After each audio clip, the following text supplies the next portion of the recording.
সম্মানিত দর্শক শ্রোতা, পরম সৃষ্টিকর্তা যিনি অসীম দয়ালু, শুরু করছি তার নামে। আজকে একটা গুরুত্বপূর্ণ বিষয় নিয়ে আপনাদের সাথে শেয়ার করছি। বিষয়টা হচ্ছে বাবর, লুৎফর লুৎফুজ্জামান বাবর। এই লুৎফুজ্জামান বাবর তিনি ফাঁসির আসামি। তার দণ্ড হয়েছে, মৃত্যুদণ্ড হয়েছিল।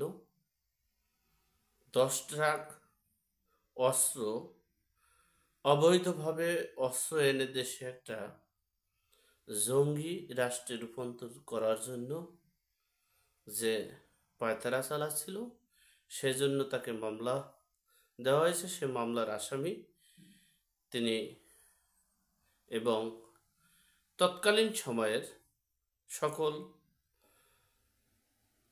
গোয়েন্দা সংস্থার সকল কিছু রিপোর্টের মাধ্যমে তিনি দোষী সাব্যস্ত হয়েছেন।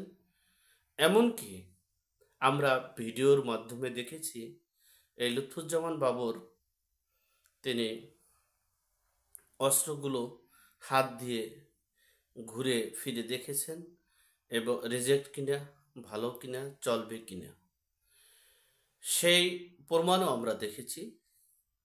এরপরে তাকে মৃত্যুদণ্ড দেওয়া হয়েছে, কিন্তু সেই মামলায় এই জামিন আবেদন করায় তাকে বেকুশ খালাস দেওয়া হয়েছে। তাহলে এই অস্ত্রগুলো কে এনেছে?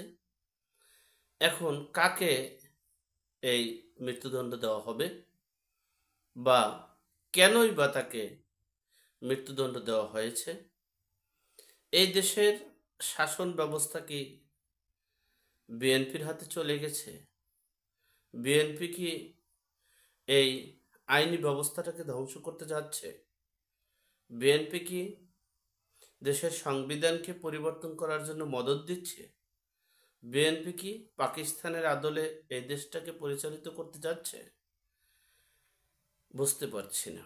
বিএনপি এই জিয়র রহমান তিনি স্বাধীনতার পরাশক্তিদের হাতে পতাকা তুলে দিয়েছেন, তাদেরকে মন্ত্রী বানিয়েছেন। বেগম খালেদা জিয়াও তাদেরকে মন্ত্রী বানিয়েছেন, এবং বাংলাদেশের বিশ্বের সর্বোচ্চ 3 নম্বরে জঙ্গি সংগঠন এই জামাত ইসলামকে ভূষিত করেছে। সেই জামাত ইসলামের সাথেই তাদের ঐক্য। বাংলাদেশে এই যে তারেক রহমানের যে মামলার যাবজ্জীবন সাজা হয়েছে, 21শে গ্রেনেড হামলার মামলা, 24 জন যেখানে জায়গায় মারা গিয়েছেন, পরবর্তীতে চিকিৎসাধীন অবস্থায় অনেকে মারা গিয়েছেন, এরপরে এখনো পঙ্গু অবস্থায় আছেন, কিন্তু সেই মামলাটা একবারই খারিজ করে দেওয়া হয়েছে। এই হলো দেশের অবস্থা, যেখানে বেগম খালেদা জিয়া, যিনি অরফানাজ ট্রাস্ট মামলা, অর্থাৎ এতিমখানার যে টাকা আত্মসাৎ করা হয়েছে, সেই আত্মসাতের মামলায় তাকে সাজা দেওয়া হয়েছে। সেই সাজা তিনি ভোগ করেছেন কিছুদিন। এরপরে বিশেষ নির্বাহী আদেশে শেখ হাসিনার মাধ্যমে তিনি বাসায় থাকতে পেরেছেন। সেই আসামি 5ই আগস্ট শেখ হাসিনা দেশ থেকে চলে যাওয়ার পর রাষ্ট্রপতির নির্বাহী আদেশে তাকে খালাস দেওয়া হয়েছে। এরপরে দেখেন আইন কিভাবে কেমনে তিনি এগুলো করছেন। একজন সাজাপ্রাপ্ত আসামি, একজন জেলে, যদি তিনি রাষ্ট্রপতির ক্ষমায় তিনি না মানেন, তিনি আইনিভাবে যদি করেন, এত কয় বছর আইন তার কোথায় ছিল? তাহলে এ দেশে কি আইন পিছনেও ছিল না, এখনো নাই? তাহলে তিনি কিভাবে এই বেগম খালেদা যে তিনি 2-3 দিন আগে যে জামিন পেয়েছেন, তার আগে কিভাবে তিনি উন্মুক্ত ছিলেন, কিভাবে তিনি মিটিং মিছিলে ছিলেন, কিভাবে তিনি বিদেশ গেলেন, কিভাবে তিনি ওপেনলি চলাফেরা করলেন, একজন সাজাপ্রাপ্ত কারাদণ্ডপ্রাপ্ত জেলে থাকা আসামি তিনি কিভাবে করলেন। এই হলো দেশের অবস্থা। সেই 21শে গ্রেনেড হামলার মামলাটাই একবারে খারিজ হয়ে গেছে। সেখানে আর সেই 24 জনের মৃত্যু এই দেশে নেই।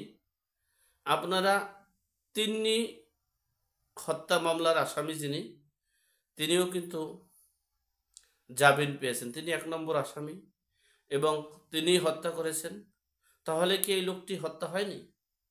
যাই হোক, সর্বোপরি কথা হচ্ছে, আলোচনা করলে বিশাল আলোচনা। এই লুৎফুজ্জামান বাবরকে ছাড়া দেওয়ার উদ্দেশ্য হচ্ছে, দেশে যে স্নাইপার অস্ত্রগুলো আছে, দেশে যে এই বিশ্বে বাংলাদেশের যে সবচেয়ে বড় বড় কিলার, বড় বড় সন্ত্রাসী যারা অস্ত্র চালাতে পারে, তাদেরকে জামিন দেওয়ার উদ্দেশ্য হচ্ছে দেশে একটা এই যে জঙ্গি সংগঠনটা, অর্থাৎ তাদের নেতৃত্বে তারা যা বলবে তাই হবে, তারা যা করবে তাই হবে। প্রতিদিন গণহত্যা হচ্ছে, নির্বিচারে হত্যা হচ্ছে, তারপরে মব কিলিং হচ্ছে, চাঁদাবাজি হচ্ছে। বিশ্ববাসীগুলো এগুলো কিন্তু জরিপ করছে, এমনকি জাতিসংঘ জরিপ করছে, পশ্চিমা রাষ্ট্রগুলো জরিপ করছে যে দেশে এখন আর এই দেশে কোনো আইনের ব্যবস্থা নেই, আইনের কাঠামো নেই। এখন যে যেভাবে পারছে জেল থেকে ছাড়া পাচ্ছে, জেল থেকে বেরিয়ে যাচ্ছে। শুধুমাত্র এখন একমাত্র বিএনপি জামাতের কোনো অপরাধ নেই। তারা খুন করলে এটা যাকে খুন করা হয়েছে তিনি খুন করার উপযোগী বিদেয়ী এখন তারা খুন করতেছে, এবং মৃত্যুদণ্ড আসামিদেরকে এখন জামিন দেওয়া হচ্ছে, এবং সকল শীর্ষ সন্ত্রাসীদেরকেও জামিন দেওয়া হচ্ছে।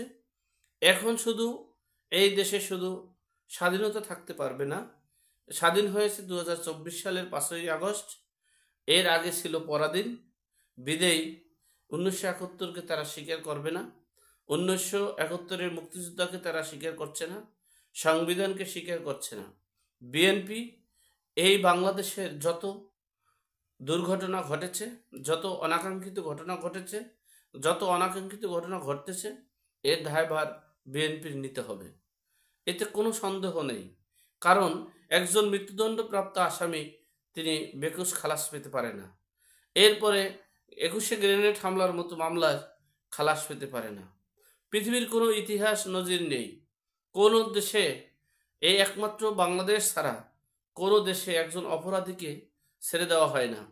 একজন অপরাধী যেমন তেমন অপরাধী না, একজন হত্যাকারী, তিনি সেই হত্যাকারীদেরকেও এই দেশের আইনি ব্যবস্থা তার জন্য নেই। এই দেশের একমাত্র গরিবের জন্য আইন আছে, গরিবের জন্য নিয়ম আছে, নীতি আছে। এই দেশে আইনের ব্যবস্থা নেই। তাহলে এই লুৎফুজ্জামান বাবরের পরিবর্তে কাকে মৃত্যুদণ্ড দেওয়া হবে? এমনটাই আমাদের প্রশ্ন। তাহলে কে এই 10 ট্রাক অস্ত্র এনেছিল সেটা জাতি জানতে চায়। জাতি জানতে চায় 21শে গ্রেনেড হামলাটা কে করেছিল, কেন 21শে গ্রেনেড হামলা, যেখানে বিশ্ববাসী জানে যে 24 জন জায়গায় লাশ হয়েছে, সেই মামলাটা পর্যন্ত খারিজ করা হয়েছে, মামলাটাই নেই। তাহলে কি এরা মরে নেই? এরা এখনো বেঁচে আছে, নাকি এরা এখনো কোনো রাষ্ট্রীয় ক্ষমতায় আছে? তাহলে কে মেরেছে তাকে বিচারের আওতায় আনা হোক। অর্থাৎ এই দেশে এখন বিচার ব্যবস্থা নেই, আইনের ব্যবস্থা নেই। এই দেশটা এখন একটা এই মার্কিন একটা এনজিও যে বলেছেন যে শীর্ষ সন্ত্রাসী, বিশ্বের 3 নম্বর সন্ত্রাসী দল, সেই দলরাই কি এখন দখল করে নিচ্ছে। আর সেই দল টিকে থাকার জন্যই কি বিএনপিকে ব্যবহার করছে? বিএনপি মদত দিচ্ছে পরোক্ষভাবে। সকল অপকর্মের দায়ভার বিএনপিকে টুডে টুমোরো নিতে হবে। এই লুৎফুজ্জামান বাবর মৃত্যুদণ্ড থেকে বেরিয়ে আসছে, এখানে যে কোনো কাউকে মৃত্যুদণ্ড হবে টুডে টুমোরো। এই 21শে গ্রেনেড হামলার মামলায় যারা বের হয়েছেন তারা, অথবা যারা অপরাধের সাথে সম্পৃক্ত, টুডে টুমোরো বেরিয়ে আসবেন। প্রতিটা হত্যাকাণ্ডের বিচার এই বাংলার মাটিতে টুডে টুমোরো হবে। হয়তোবা আমি দেখতে পারবো না, আরেকজন দেখতে পারবে না, কিন্তু আমার আওলাদরা দেখতে পারবে। সুতরাং এখনো সময় আছে, দেশটাকে বিশৃঙ্খলা সৃষ্টি করিয়েন না। বিএনপি তাদের কোনো নীতি আছে বলে আমি মনে করছি না। যদি তাদের নীতি থাকতো, আইনের প্রতি শ্রদ্ধা থাকতো, তারা যদি দেশের মানে জনগণের প্রতি তাদের শ্রদ্ধা থাকতো, সম্মান থাকতো, মূল্য থাকতো, তাহলে তারা এই যেগুলো কল্পনাও করা যাচ্ছে না সেই অকারেন্সগুলো ঘটাইতেছেন। প্রতিদিন হত্যা হচ্ছে, হত্যার বিচার হচ্ছে না, হত্যাকারীদের জেল থেকে বের করে দেওয়া হচ্ছে, সন্ত্রাসীদেরকে জেল থেকে বের করে দেওয়া হচ্ছে, মামলাগুলো খারিজ করা হচ্ছে, সংবিধান পরিবর্তন করতে যাচ্ছে, দেশের নাম পরিবর্তন করতে যাচ্ছে, মুক্তিযোদ্ধাকে পরিবর্তন করতে যাচ্ছে, মুক্তিযুদ্ধের ইতিহাসকে পরিবর্তন করতে যাচ্ছে। এগুলোর সব দায়ভার বিএনপির নিতে হবে। সুতরাং বিএনপি কি করবে, কি করছে, পিছনে যত ভুল করেছে সেগুলো শুধরিয়ে কি সঠিক পথে আসবে, নাকি জীবনের তরে বিএনপির অস্তিত্ব শেষ করবে? এটাই একটা প্রশ্ন। যাই হোক, আল্লাহ আমাদের সকলকে সঠিক জ্ঞান দান করার তৌফিক দান করুক। আমিন। আসসালামু আলাইকুম।